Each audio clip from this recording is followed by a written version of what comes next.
like to thank, once again, Dr. Normer and Dr. Woods for helping to put this disease in perspective, both in terms of public health and also our psychology, the psychology behind what's happening. Thank you very much. And in fact, it's a perfect launching point, indeed, this idea of the delusion and fear. Because many would say, in fact, delusion is what drives the atmosphere that leads to the erosion of civil liberties and civil rights. One would say that it happens to be perhaps the fear or the delusion that would make people think that they are so different from other people.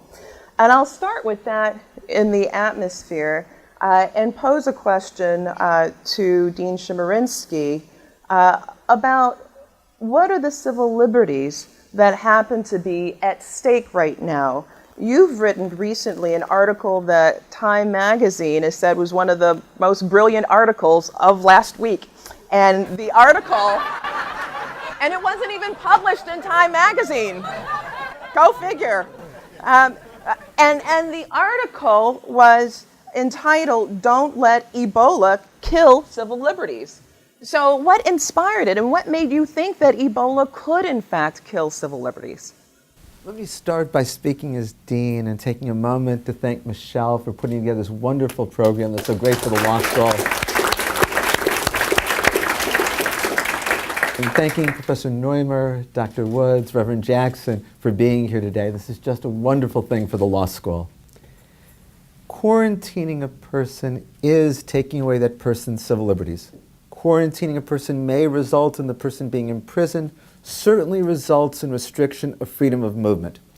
Even if it doesn't rise to the level of a quarantine, if a person's ability to go into public, to be able to engage in his or her life is restricted, that's a limit of liberty. And this, of course, came very much to public attention when the governor of Maine ordered that a nurse who had recently come back from Africa be quarantined for a 3-week period. This was a nurse by the name of Casey Hickox. And he said she couldn't go out into public, she couldn't see other people, and he imposed other restrictions. These were, in a constitutional sense, limitations on her liberty. And she went to court, as people do when their rights are being violated, and a judge in Maine ruled in her favor. So what I did was go and read Maine law. Maine's law says that a person can be quarantined only if there is, quote, a clear and immediate threat to public health, and this requires an individualized assessment. Maine's law is like that in every state. And so the question is, at what point is it constitutionally permissible to quarantine a person and restrict his or her liberty based on a communicable disease? You now know the legal standard. It has to be a clear and immediate threat to public health, and it has to be based on this person being a threat, and the judge appropriately found that the governor had no legal authority under the standard to do so. Well, there's a concern that those who come under the thumb of the law in ways in which their civil liberties happen to be affected, that those are people who are already outsiders, that they happen to be people who happen to be poor, sometimes people of color. Rev, you've been involved in this issue in the United States almost since its beginning because you were with Thomas Eric Duncan's family. And I've been on the radio with you shortly after his death. And I want you to give us some sense of what you found when you went to Texas. What did you talk with his family about? And do you see that his treatment in any way was somehow because of who he was, an outsider, as an immigrant, he's also black? That have anything to do with how he was treated in Texas? Well, certainly, first of all, Michelle, thank you from the time you were at DePaul to Minnesota, to Wisconsin, and now to heaven. We thank you.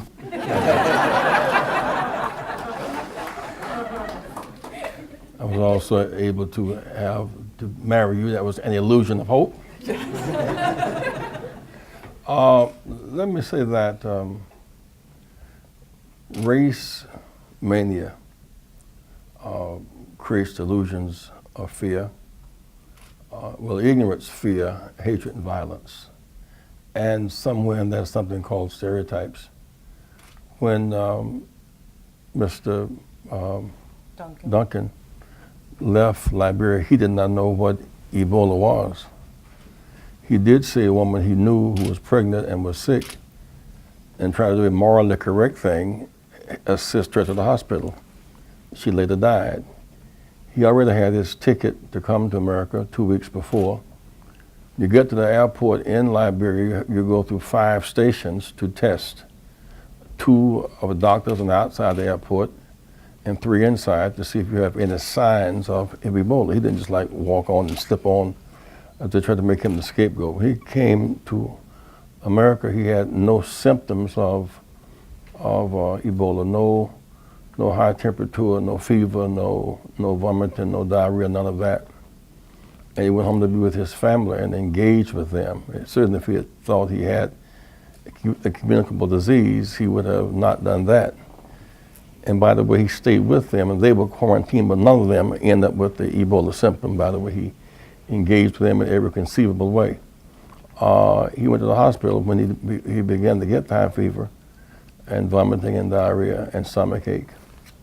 And when he walked in, they in effect stereotyped him. He was black, appearance. He spoke broken English from Liberia, didn't have any insurance and couldn't say where he worked. And they gave him a rather quick treatment. But he had all of the symptoms, and they already had the protocols of watch people from West Africa, from Liberia, Senegal, Liberia, Guinea, or Sierra Leone. The protocols were already established. They ignored the protocols and treated him casually. He left the hospital so sick, he left on a gurney. He was real sick when he got to the hospital. In this instance, they protected the protocol of their financial arrangement, and they sent Ebola back into the streets. They left the people in the hospital unprotected because they didn't follow their own protocols, and subjected people in the streets to Ebola because they sent the disease back into the streets. We went with his mother and relatives, and we couldn't see him except finally through a little projector. But he had been there for 3 days with no treatment. 3 more days, they were talking back and forth with Emory in Atlanta. They finally began to give him some treatment about the 7th day. He died on around the 9th day. So as opposed to digging deeper into what was happening, more people in America die from flu than die from Ebola. But when politicians take over and run their machinery on science, it's always a catastrophe. And that's kind of what happened. We know that when it broke out in Zaire, they arrested it. That's why it did not really take off and become as massive as it became. And maybe one of the best acts our military has done in the last years is to go to Liberia and Senegal and Sierra Leone. They begin to build medical infrastructure. Some people are detected early and get hydration, they get well. And that's what we've seen, the radical dip downward. The reason why we cannot afford to be in this kind of delusion, the world has been made too small by science and speed. We have 12 or so flights a day back and forth to Africa, even to Nigeria and to South Africa. And we're about 9 hours away from Liberia, from New York. And we cannot, and to cut off trade and cut off those cultures, we pay the great burden for those who engaged in the quarantining were sick themselves. One might say that, in fact, Mr. Duncan represented the canary in the coal mine in that way, because some say that, in fact, if you treat the least amongst us in the worst ways, it only ripples upward. And one might say that that perhaps happened in his case when he's left out, as you say, the hospital then exposes the rest of the people in the environment. There's a scientific issue here, and obviously they've been treated in some other places already. But there's also the moral question of how do we treat sick humanity, or stricken humanity. I tried to get a number of ministers in Dallas to go over to the hospital and at least have a prayer vigil to put some focus. But none of them would go, they were all too busy. But just following them, the last night of Jesus' life on earth, the very last night, there had been this cry, this cry of unclean, unclean, leprosy. Unclean, kill them, get them off the streets, unclean, put them behind the quarantine shelter. And they had no scientific way of addressing it. Jesus stayed in the quarantine shelter his last night with the leper, embracing the leper and rejecting the leprosy as a kind of moral statement as to how we should handle diseases, because it's leprosy, it's smallpox, it's AIDS, I remember when I was running for president in 84 and 88, how some people putting their children out of their homes into quarantine them at AIDS, as opposed to addressing it scientifically and methodically dealt with fear. Well, there's some that say that it's very confusing to know what the role of or how morality should interact with law. And this is one of those cases when we think about quarantine, for example, as you just talked about, Erwin. This question of privacy arises, and some might say, how do we balance one individual's constitutional right to privacy against a broader community that sees itself as being vulnerable to others expressing their rights? How do we understand that? It's so important that decisions to restrict liberties be based on scientific and medical evidence and not on the kind of fear that Dr. Woods was talking about. And I think several of the things that we've touched on explain the distinction here. I think it's so important, as Reverend Jackson says, to point out that when politics become involved, we lose sight of the science and the medicine. Governor LePage in Maine was running for re-election. It was a very close re-election campaign. And he saw he could gain politically by ordering the quarantine of Casey Hickox. We saw governors who were running in other states, including some who were running for Senate as well, seeing that they could gain politically by capitalizing on the fear of Ebola. And we have to reject that, because that is the kind of delusional fear that Dr. Woods was talking about. We also have to focus on the medicine science that we've already heard about. Thankfully, Ebola can't be spread through casual transmission. And thankfully, people are not infectious until they become symptomatic. This would be a very different conversation in terms of the law if those facts weren't true. But in light of those facts, then, you can say, there is no basis for quarantining of individuals until they're symptomatic, because they can't spread the disease. And the law here can reflect the science. But I think it is a place where we're going to need to turn to the courts to protect us at times from politicians and from delusions, and to focus entirely on how do we need to control the disease consistent with science and medicine. Let me say that. The hospital failed to this extent. The protocols that they were so-called searching for after Duncan died were already there. The first protocols were observation. He was from West Africa, observation. It was diagnosis, which includes blood tests. That did not happen. It was, if the diagnosis suggests as a virus, then quick and careful treatment. If the medical institution had done its job, then the voices would have been physicians as opposed to politicians. And that's fundamental, that the hospital did not do its job, and some suggested because he didn't have an insurance, didn't have a job, and was black. And those are some cultural protocols that kicked in and undermined the scientific process. Well, it's interesting. What I want to do is perhaps pull back a little bit and, in fact, expand then how we think about this. You brought something to my attention today, Reverend Jackson, and that's an article that was published earlier today in USA Today that talked about African Americans being 10 times more likely than whites to be arrested. I'd like to put that in context with something else from the Institute of Medicine and their publication, which was called The Unequal Treatment Confronting Racial and Ethnic Disparities. It's very interesting about that publication in the early 2000s is that across hundreds of areas where they surveyed health, it turned out that there was only one area where African Americans received more health care than their white counterparts.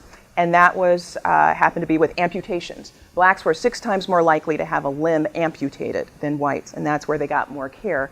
So if we sort of pull back a bit and we think more broadly about the atmospherics of what we're living in, times where it seems that race matters, although there are those that say we're post-racial. On the other hand, there are questions about privacy and whether or not people actually value their privacy, Erwin. I'd like to put this out to you. How do we understand how our country is dealing with issues of race and of class across these issues that may impact healthcare or that may just generally impact how we think about privacy and who deserves privacy? Wow, there's a lot in that There's question. a whole lot. We've got some time. Okay. I think it's important to separate out the different strands of your question. I think one strand is the discrimination that exists on the basis of race in policing and in public health.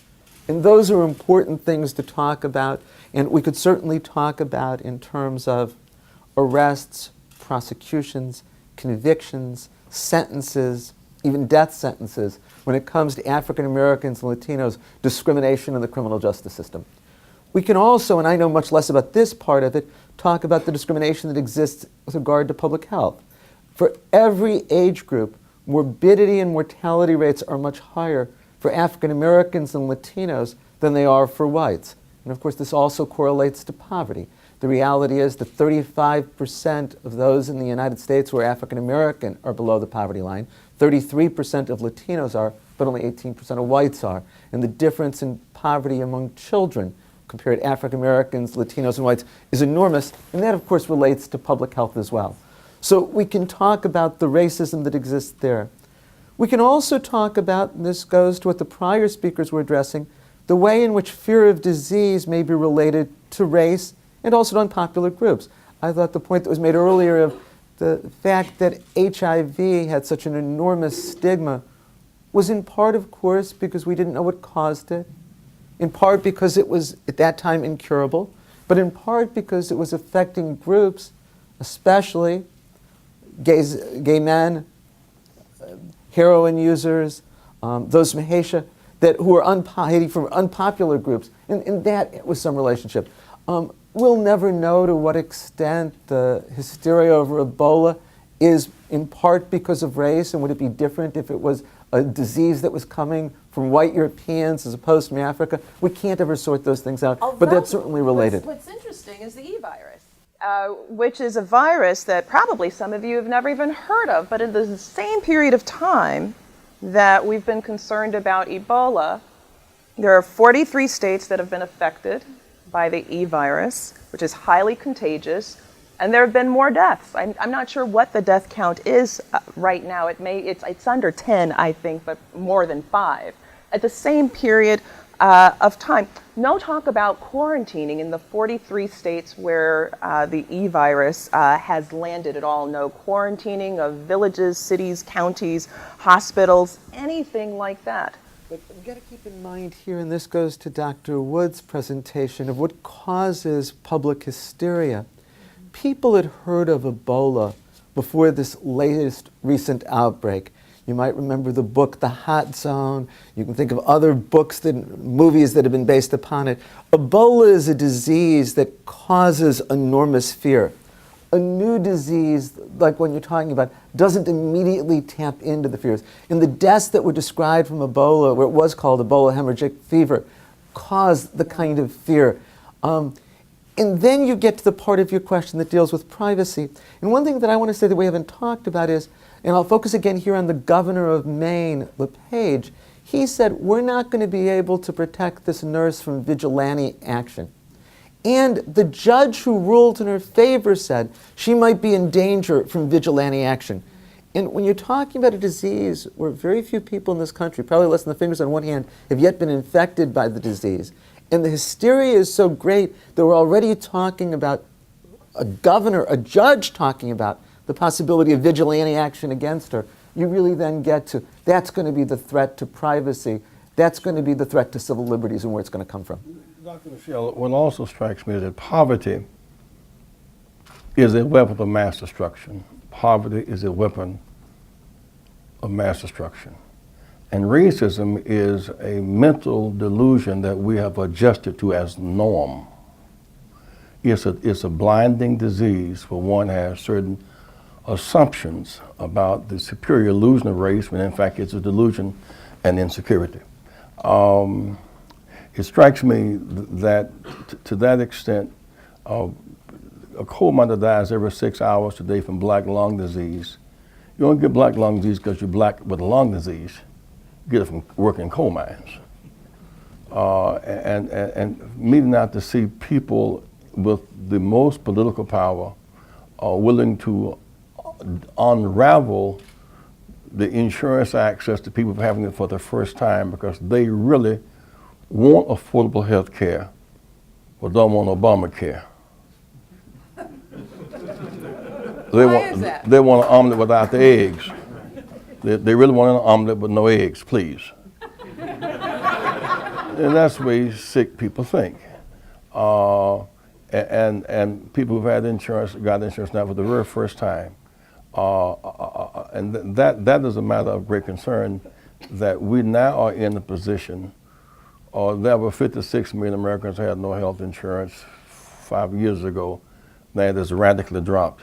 There is evidence that it will radically rise again when Medicaid is denied. I'm from South Carolina, and the Confederates have never regained their strength. That is a state, for example, 25% of the people are in poverty and don't have access to health care system, particularly the rural poor, or to doctors. And yet the governor's sending back $12 billion in Medicaid money costs is coming from the federal government up yonder, the federal government up yonder. And every state from Virginia around to Texas, which is $100 billion, they're sending back because they don't want the federal money. They accept the federal money for highways and for military bases and for airports and seaports, but not for Medicaid. And so the prevailing sickness, the disease of race is not just post-racial. America changed with post-Selma. The historical part must be added, because we went to Selma in '65, blacks could not vote. 100 years had been held like, because for 246 years there was slavery, and we ended up by winning the war to end slavery, to save the Union, but put voting in the hands of the former slave masters. They held it up for 100 years. But guess what? Blacks couldn't vote in '65. White women couldn't serve on juries. 18-year-olds couldn't vote, those serving in Vietnam. You couldn't vote on college campuses for fear that students would begin to vote their own interests. You could not vote bilingually. And until 1988, you could not vote and get proportionality and representation. It took us 25 years to go from Selma to 1990 for a reasonable access to the right to vote. Now that's on the attack again because of this. So it's not post-racial. The post-Selma group beat the Jefferson Davis Democrats who had become Republicans. And now to see the Jefferson Davis Democrats who are now Republicans willing to take a stand on making health care less accessible is very difficult to take. So one of the points that you're unpacking here happens to be that there are a whole lot of people who in fact could benefit from insurance. And those happen to not necessarily be folks of color. Most poor people are neither black nor brown. They're white, they're female, they're young.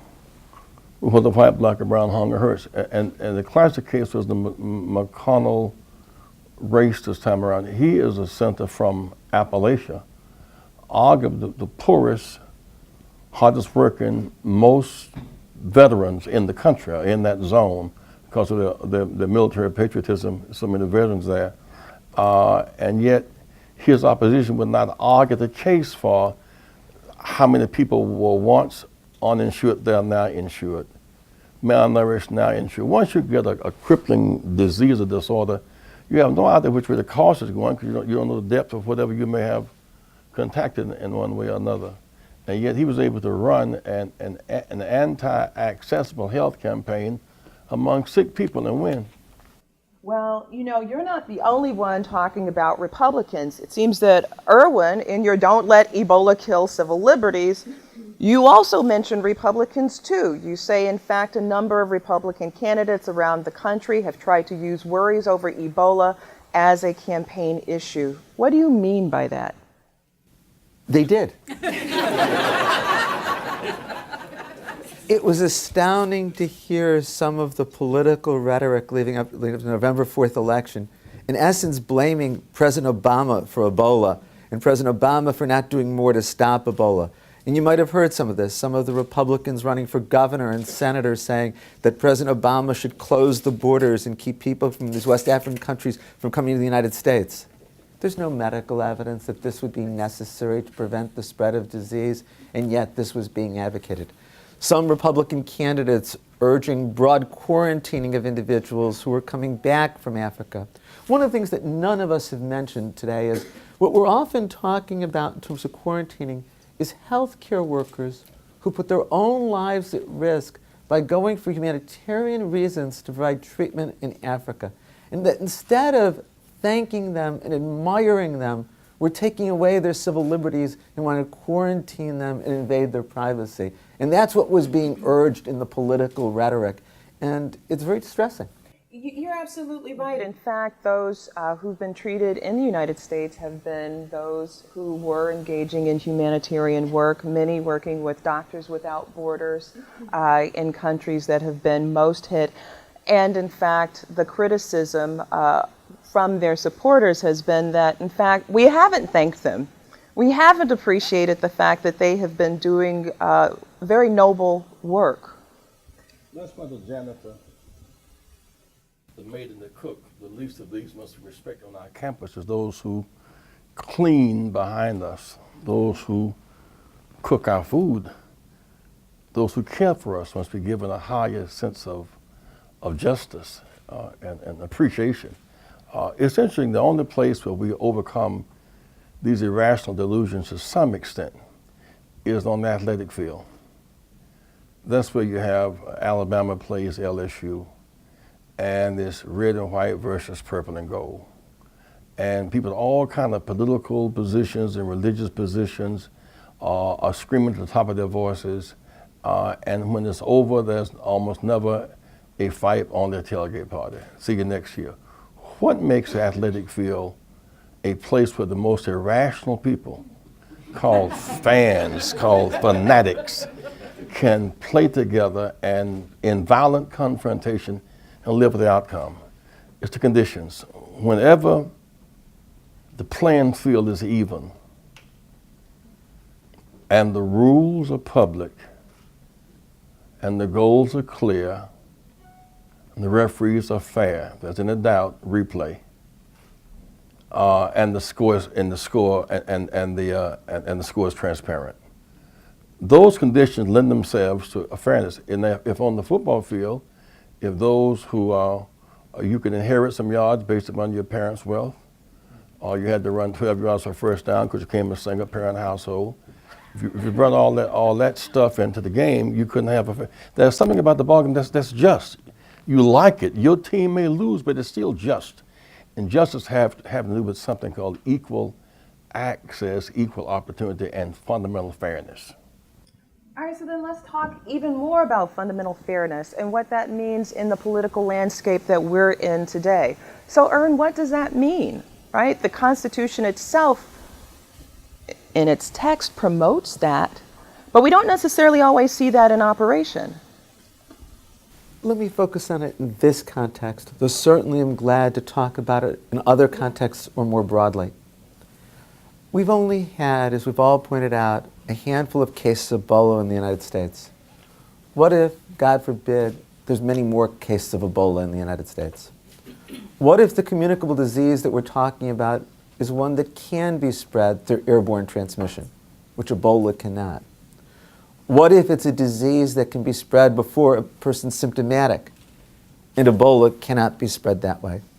I worry if the Ebola virus, as limited as it is in this country, can cause this kind of hysteria, what will happen in those instances?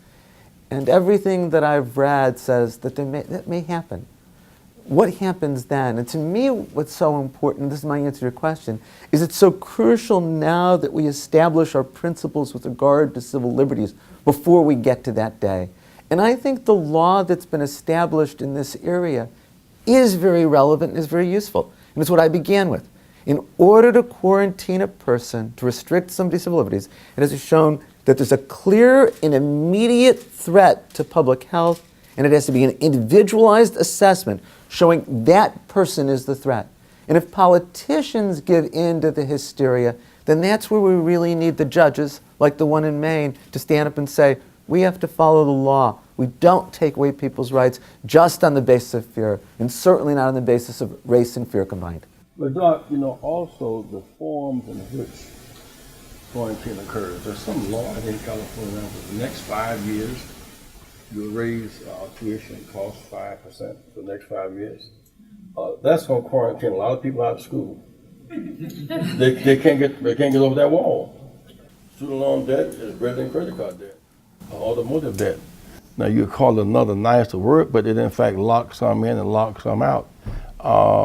And the thing about these communicable diseases is that if you and I go on a plane at Kennedy Airport in New York, and one of us is going to Senegal and one is coming to LA, we get there about the same time.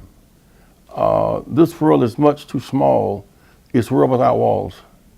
And one thing about these diseases, the wind is blowing. I remember some years ago when the Russians had a nuclear problem, Chernobyl. And the news people that night on TV, they kind of smirked, the Russians had a problem today. They are having some deficiencies in their nuclear, and they did have a problem. But the wind blew, and Europe had a problem. And the wind kept blowing, and they had cows in Oregon had a problem.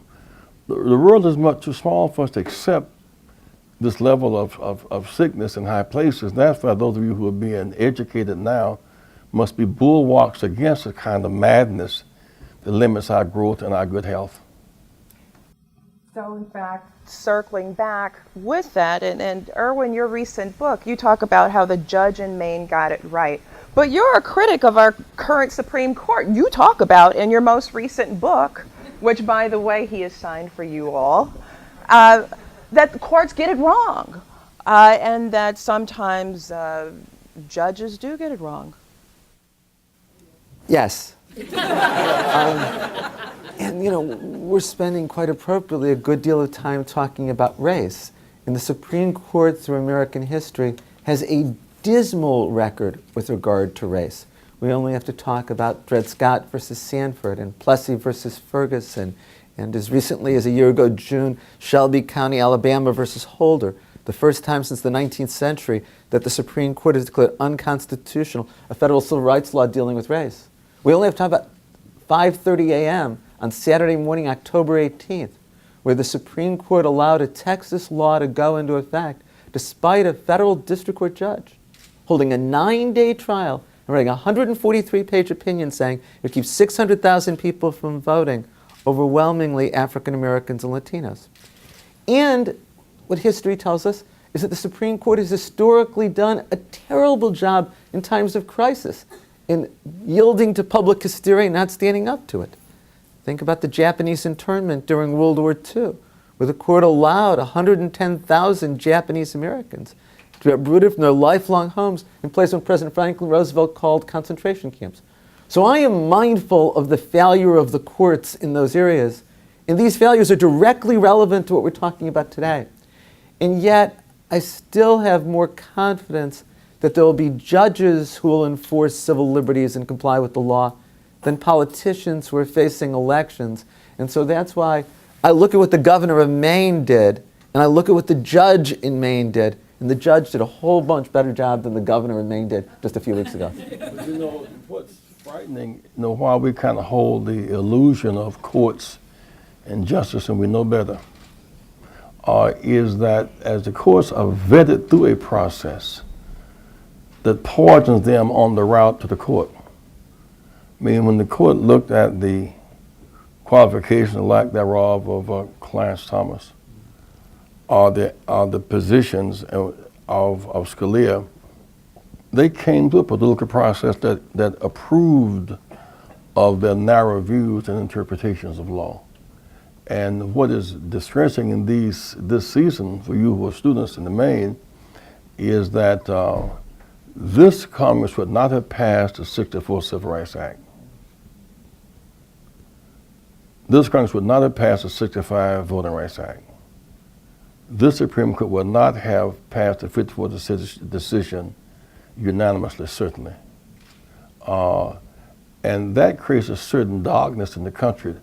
That's the bad news. The good news is that you can also work in the dark.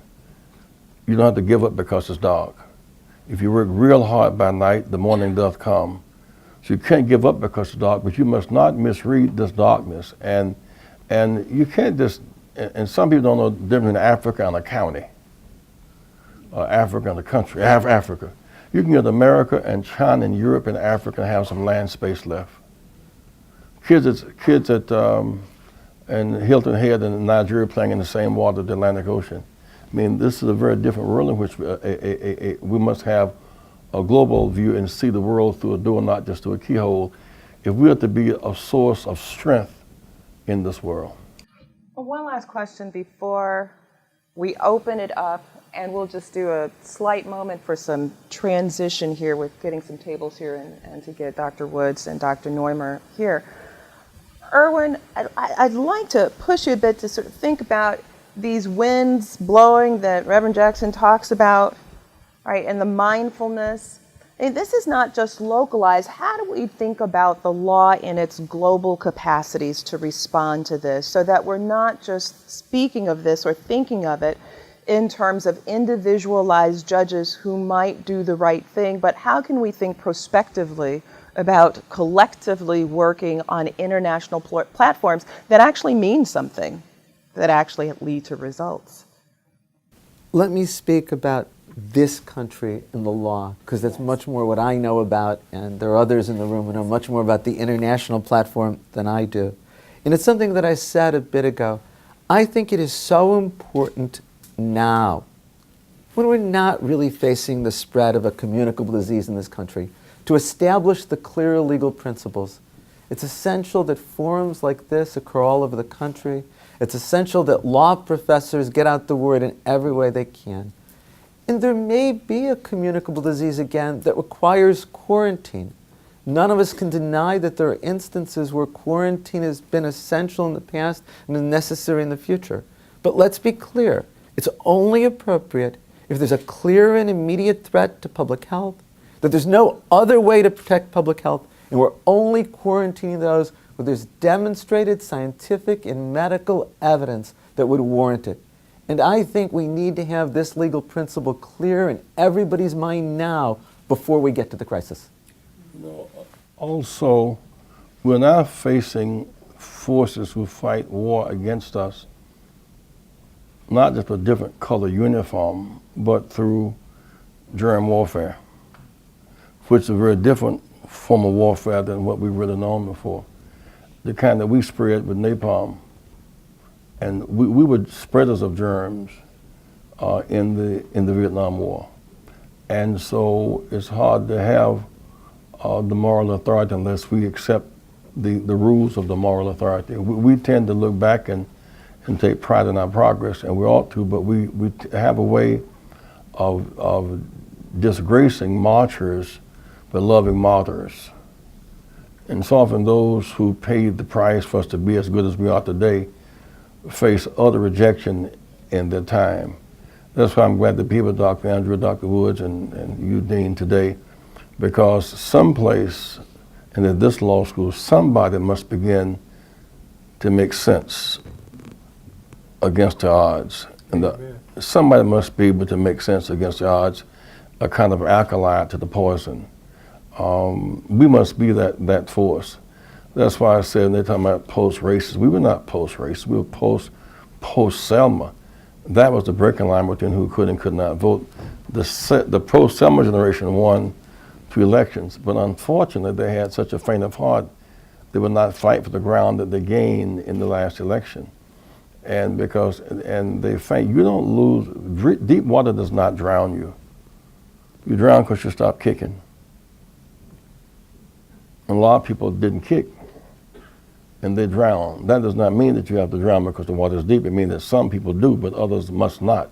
We must keep kicking. Thank you very much, Michelle. Thank you. Thank you. Now, we're just going to